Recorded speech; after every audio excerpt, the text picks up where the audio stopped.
Assalamualaikum warahmatullahi wabarakatuh. Alhamdulillahi rabbil alamin, wassalatu wassalamu ala ashrafil anbiya'i wal mursalin, nabiyyina Muhammadin wa ala alihi wa ashabihi wa man tabi'ahum bi ihsanin ila yaumiddin. Amma ba'du. Allahumma la sahla illa ma ja'altahu sahla wa anta taj'alul hazna idha syi'ta sahla. Allahumma anfa'na bima 'allamtana wa 'allimna ma yanfa'una wa zidna ilma. Allahumma inna nas'aluka ilman nafi'a wa rizqan thayyiba wa amalan mutaqabbala. Bapak Ibu jamaah salat zuhur Masjid Baitul Hakam yang dirahmati oleh Allah, marilah kita panjatkan puja dan puji syukur kehadirat Allah Subhanahu wa taala, yang mana dengan karunia dari Allah Subhanahu wa taala kita diberi kesempatan untuk bisa kembali berjumpa dengan bulan yang mulia ini. Maka kita mohon kepada Allah Subhanahu wa taala agar menerima segala ibadah kita di bulan Ramadan, dan kita mohon kepada Allah Subhanahu wa taala agar menerima amalan dan menjadikan kita keluar dari bulan Ramadan sebagai hamba yang diampuni dosa-dosanya. Amin ya rabbal alamin. Sebelum kita membahas pada siang hari ini, mari kita membaca firman Allah Subhanahu wa taala dalam surat Ali Imran ayat 185 dan ayat 186. A'udzu billahi minasy syaithanir rajim. Bismillahirrahmanirrahim. Kullu nafsin dha'iqatul maut wa innama tuwaffawna ujurakum yawmal qiyamah faman zuhziha 'anil nari wa udkhilal jannata faqad faz wa mal hayatud dunya illa mata'ul ghurur.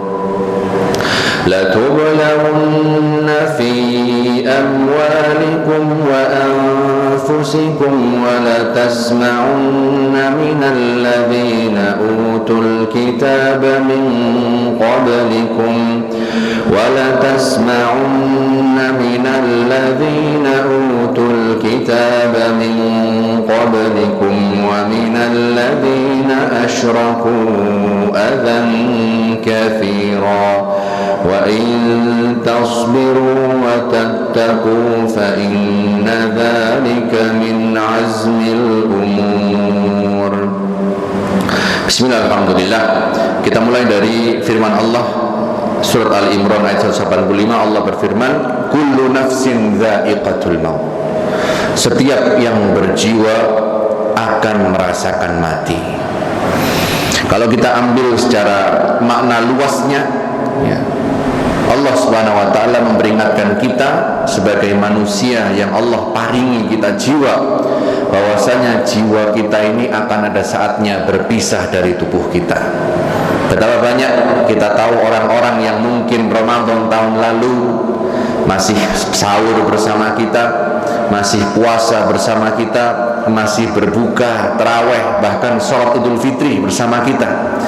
Tapi tahun ini mereka tidak bisa melaksanakan ibadah yang mulia ini. Dan kita semua tahu, ya, dari tahun-tahun Ramadan yang kita temui, tidak ada sedetik pun yang bisa kita kembalikan lagi. Setiap hari yang berlalu adalah sebagian dari kita yang ikut pergi. Kata seorang ulama, Hasan Al-Basri, beliau berpesan, ya ibn Adam, wahai anak Adam, engkau itu hanyalah kumpulan hari-hari. Innama anta ayyam, kullama dhahaba yaumun dhahaba ba'tuk. Setiap kali satu hari itu berlalu, maka pergilah sebagian dari dirimu. Maka tidak ada, ya, pengingat yang sebaik kematian. Kata Nabi SAW, "Aktsiru dzikra hadimil ladzat perbanyaklah kalian mengingat pemutus kenikmatan. Karena kematian itu mengingatkan kita dan menghibur kita. Kok bisa? Orang yang hidupnya nikmat, yang mungkin berlimpah hartanya, yang mungkin senantiasa sehat, yang mungkin keluarganya harmonis, kalau dia ingat kematian, maka dia tidak akan terlena dengan kenikmatan yang dia rasakan di dunia. Dan sebaliknya, kalau seseorang hidupnya susah, uang selalu terasa tidak cukup, sakit datang silih berganti, anggota keluarga ada saja ujiannya, seakan-akan hidupnya itu penuh dengan cobaan, maka kalau dia ingat kematian, dia akan sadar, hidup saya ini hanya sementara. Sampai kapan kita bersabar? Enggak lama.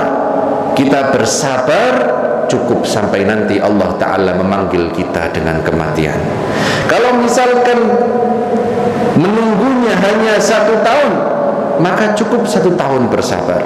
Kalau menunggunya hanya 1 bulan, cukup 1 bulan bersabar. Kalau berpuluh-puluh tahun, bagaimana Ustaz? Sama. Apalah 10, 20, 30 tahun daripada ribuan tahun nanti di hari kiamat. Ketika kita mengingat mati, kita mengingat apa yang datang setelah kematian. Disebutkan al-mautu awwalu manazilil akhirah. Kematian adalah episode pertama dari rangkaian kehidupan akhirat.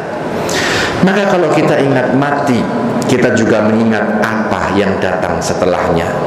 Kita ingat akan ditanya oleh malaikat dalam alam kubur, man rabbuka, siapa Rabbmu, man nabiyuka, siapa nabimu, ma dinuka, apa agamamu. Dan kita semua tahu, yang bisa menjawab bukan yang hafalannya paling kuat, tapi yang bisa menjawab adalah yang amalannya, yang keimanannya sesuai dengan ajaran Islam dan Nabi Muhammad SAW. Maka ketika Allah berpesan kepada kita, kullu nafsin dha'iqatul maut, dan Nabi SAW mengingatkan berbanyak mengingat kematian, kita jadikan seakan kematian itu ada di hadapan mata kita. Kalau kita ditanya, seandainya sholat asar nanti adalah sholat terakhir kita, seandainya kita diberitahu buka puasa nanti adalah buka puasa terakhir kita, apakah kita justru akan berfoya-foya? Apakah kita akan menikmati setiap jengkal hal yang enak yang bisa kita dapat di dunia? Atau justru sebaliknya, kita akan meningkatkan sholat kita yang mungkin sebelumnya Allahu Akbar, Al-Fatihah surat pendek langsung pindah dengan cepat, karena kita ingat itu sholat terakhir kita perlama sholat kita. Sujud kita yang sebelumnya hanya 3 bacaan saja, kita panjangkan, minta ampunan Allah Subhanahu wa ta'ala, minta rahmat Allah Subhanahu wa ta'ala, minta surga Firdaus tertinggi, minta dijauhkan dari api neraka. Maka sehendaknya kita bertanya pada diri kita masing-masing, bukankah kita tidak tahu sampai kapan usia kita? Apakah ada yang berani menjamin kita masih punya umur sampai berbuka hari ini? Atau bahkan masih ada yang menjamin kita akan masih dapat kesempatan untuk sholat asar nanti sore? Tidak ada yang bisa menjamin. Maka kematian, kafa bil mauti wa'idan, cukup kematian sebagai pemberi nasihat. Karena seandainya kita mengingat mati, kita akan berusaha mempersiapkan kondisi yang terbaik dalam setiap kesempatan hidup kita. Kemudian Allah Subhanahu wa ta'ala melanjutkan, wa innama tuwaffawna ujurakum yaumal qiyamah, dan sungguh kalian akan mendapatkan pahala, mendapatkan mendapatkan balasan kalian secara penuh itu nanti di hari kiamat. Kenapa kita bisa ambil makna seperti ini? Mungkin sebagian di antara kita ada yang merasa, saya hidup itu sudah lurus-lurus saja. Saya sholat ya saya jalankan, puasa ya saya jalankan, zakat dan sedekah juga saya jalankan. Tapi kenapa nggak bisa sukses seperti si A? Kenapa kok orang yang tidak beriman kepada Allah lebih sukses? Kenapa kok orang yang jahat lebih sukses? Karena justru disitulah ujiannya. Kita sebagai seorang mukmin diajarkan bahwasanya pahala dan balasan yang tertinggi itu bukanlah yang kita terima di dunia. Bahkan kata Nabi SAW, ad-dunya sijnul mu'min wa jannatul kafir. Dunia adalah penjara bagi orang beriman dan surga bagi orang kafir. Kenapa?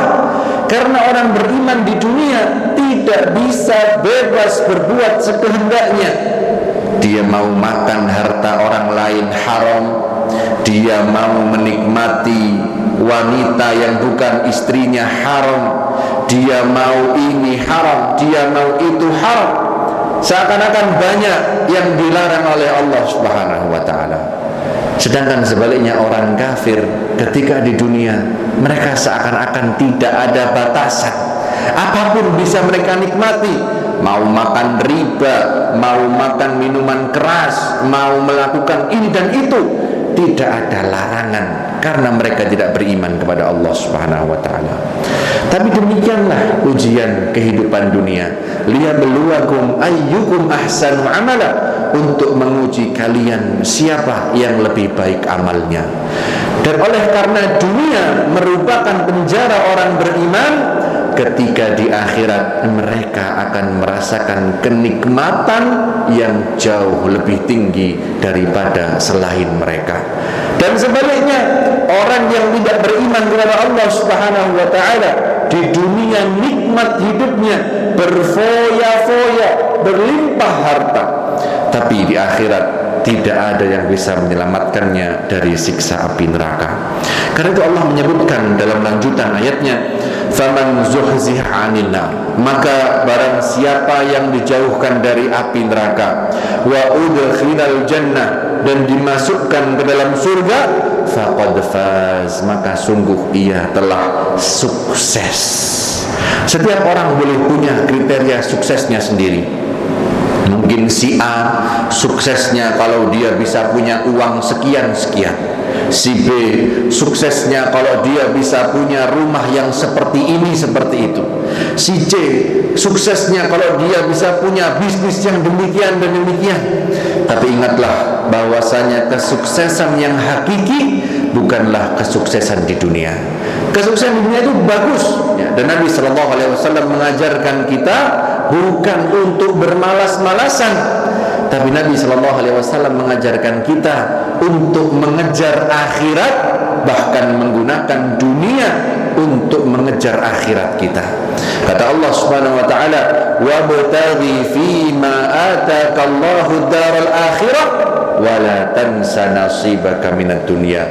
Kejarlah apa yang Allah berikan kepadamu dari kehidupan akhirat, tapi jangan engkau lupa untuk bagian yang menjadi hakmu dari kehidupan dunia. Lalu apakah berarti kita tidak bekerja? Apakah berarti kita tidak berbisnis? Apakah berarti kita tidak perlu berprestasi? Justru sebaliknya. Fa idza faraghta fansab, kata Allah Subhanahu wa ta'ala, kalau sudah selesai mengerjakan sesuatu pekerjaan, maka berlelah-lelahlah, ngototlah untuk mengerjakan pekerjaan lainnya. Jadi Islam itu mengajarkan kita untuk maksimal, mengajarkan kita untuk berprestasi, tetapi yang membedakan adalah niat yang ada di balik prestasi tersebut. Satu orang yang sukses dan dua orang yang sukses mungkin penampakannya sama, tapi yang satu hanya ingin mendapatkan dunia dan yang satu ingin mendapatkan ridha Allah Subhanahu wa ta'ala. Tentu tidak akan sama. maka kita akan berusaha menjadi orang yang sukses di dunia untuk mendapatkan kesuksesan di akhirat. Lalu Allah menyebutkan wamal hayatud dunya illa mata'ul ghurur, dan tidaklah kehidupan dunia kecuali nikmat yang melalaikan.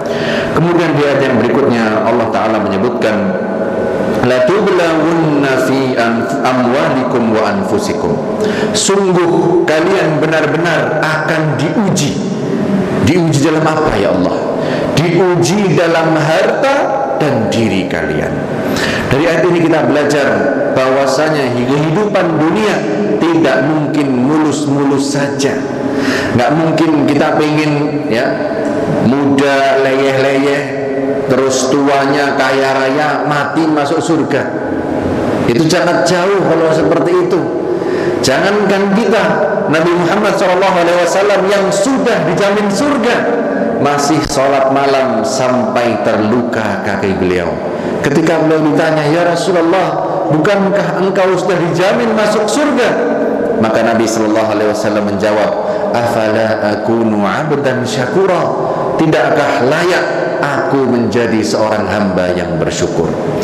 Maka kehidupan kita di dunia adalah ujian, dan kalau kita merasa ujian itu tidak ada habisnya, maka ketahuilah saudaraku yang dirahmati oleh Allah, selama kita istiqamah di atas ketaatan kepada Allah Subhanahu wa taala, maka ujian dari Allah merupakan kabar gembira. Kata Nabi SAW yang maknanya senantiasa seorang mukmin diuji di hartanya, di dirinya, dan di keluarganya, sampai ia datang menemui Allah Subhanahu wa taala dalam keadaan tanpa kesalahan, tanpa dosa sedikit pun. Karena ujian, kata Nabi SAW, hatta syaukatun yashukuha, sampai satu buah duri, ya, sebiji duri yang menggores kulit seorang mukmin itu menghapuskan dosanya. Dan kita seharusnya ingat bahwasanya kehidupan yang hakiki bukan di sini. Ayah kita Nabi Adam alaihissalam, rumah asalnya bukan di dunia, rumah asal beliau adalah surga. Maka ketika Allah Subhanahu wa taala menguji kita, fokus kita bukan kenapa, tapi fokus kita adalah dua. Bagaimana respon yang baik ketika kita diuji dengan nikmat, kita bersyukur. Ketika kita diuji dengan cobaan yang berat, kita bersabar. Lalu yang kedua yang kita pikirkan adalah apa yang harus kita lakukan untuk memaksimalkan ujian yang Allah berikan kepada kita. Kalau misalkan ikhtiarnya menuntut kita untuk berobat, bismillah kita niatkan berobat.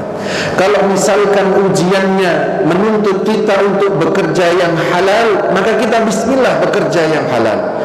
Kalau ujiannya menuntut ini, menuntut itu, maka bismillah kita kerjakan dengan niat, ya Allah, hamba ridha dengan ujianmu, dan hamba berusaha melakukan apa yang mendekatkan pada ridhamu.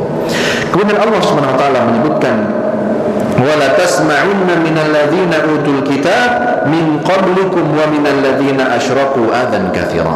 Dan sungguh kalian akan mendengarkan dari orang-orang yang mendapatkan kitab dari kalian sebelum kalian, yaitu Yahudi dan Nasrani, dan dari orang-orang yang kafir adzan katsira, gangguan yang banyak.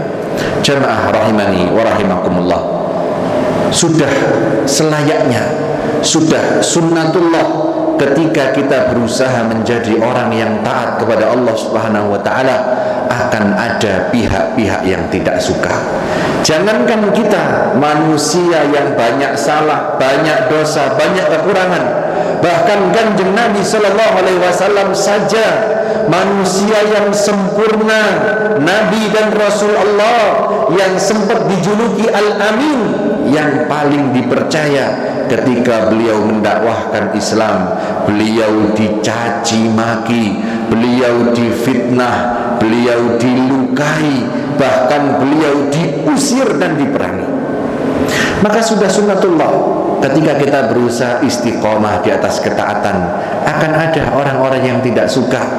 Ketika kita berusaha untuk mendapatkan rezeki secara jujur, ada yang mengatakan, kenapa enggak ini aja, walaupun di dalamnya terdapat syirik. Kenapa enggak itu aja, walaupun di dalamnya terhadap hal yang haram. Maka pesan saya pada diri saya sendiri, para jamaah, bahwasanya wa ardullahi wasi'ah, bumi Allah itu luas, fabtaghu indallahi rizq, dan carilah rizki itu dari Allah, bukan dari yang lain. Maka jangan sampai kebutuhan kita, ujian yang kita rasakan membuat kita merasa bisa untuk bermaksiat kepada Allah Subhanahu wa taala. Kemudian akhir dari Ali Imran ayat 186, Allah berfirman, wa in tasbiru wa tattaqu fa inna dzalika min azmil umur.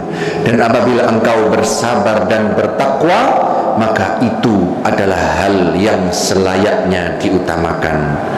Jemaah rahimani wa rahimakumullah, ketika ayat ini ditutup dengan dua wasiat, wa in tasbiru wa tattaqu, sabar dan takwa.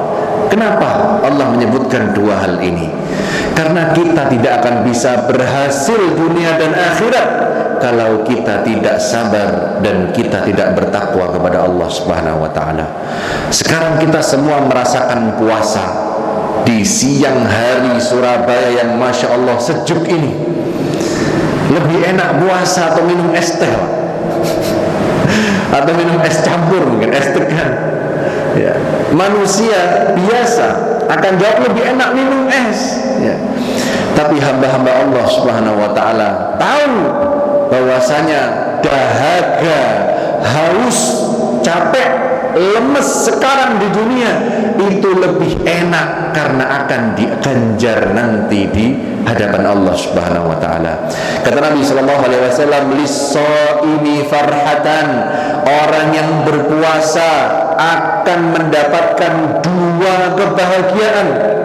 Farhatun 'inda fitrihi, yang pertama adalah rasa bahagia ketika dia berbuka, dan yang kedua adalah rasa bahagia inda liqa'i rabbih, ketika kelak bertemu kepada Allah Subhanahu wa taala.